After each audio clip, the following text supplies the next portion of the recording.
காங்கிரஸ் கட்சியிலயும் ம், ம். Sitting MLAs இருக்காங்க. அவங்க கான்ஸ்டிடியூன்சில டிஎம்கே. வேலை பார்க்குறாங்க. எல்லாரும் பணம் செலவு பண்ணுங்க. வேலை பார்க்கறதுனா சும்மா இல்ல. ம், எல்லாரும் பணம் செலவு ம். பண்ணணும். ஒரு எஸ்ஏஆர் கண்டிப்பா. ஒர்க்குக்கு என்ன பட்ஜெட் நினைக்கிறீங்க? எஸ்ஏஆர் ஒர்க்குக்கு ஒரு ம், பூத்துக்கு ம். ரூ. 50,000 செலவு வருது. திமுக வந்து அத எஃபெக்டிவா செய்யுது. அதிமுக மத்தவங்கலாம் செய்யல. சரிங்க. என்னன்னா பணம் தான்.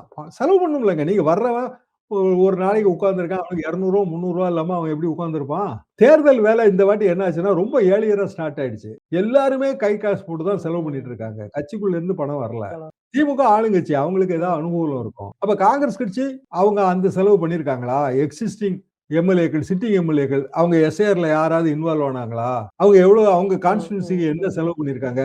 ஒண்ணும் பண்ணல. என்னன்னா இதுவரைக்கும் அவங்க இப்படியே வாழ்ந்து ம், ம். பழகிட்டாங்க. வேற யாராவது வேலை பார்ப்பாங்க. ம், அப்படியே ம். வாழ்ந்து பழகிட்டாங்க. இப்ப அவங்க வந்து கன்ஃப்யூஸ் ஆறாங்க. ம், நமக்கு ம். வந்து நம்ம எப்படி இன்னொரு வாட்டி எம்எல்ஏ ஆக முடியும்? இது குழப்பமா இருக்கு. திமுக தரப்புலயும் என்ன கன்ஃப்யூஸ் ஆகுதுன்னா, ம். காங்கிரஸ் கட்சி வெளியில போயிருச்சு அப்படின்னா, நமக்கு இங்கலாம் ஓட்டு குறையும். அத எப்படி அடி ஈடுகட்ட? வாங்கும்.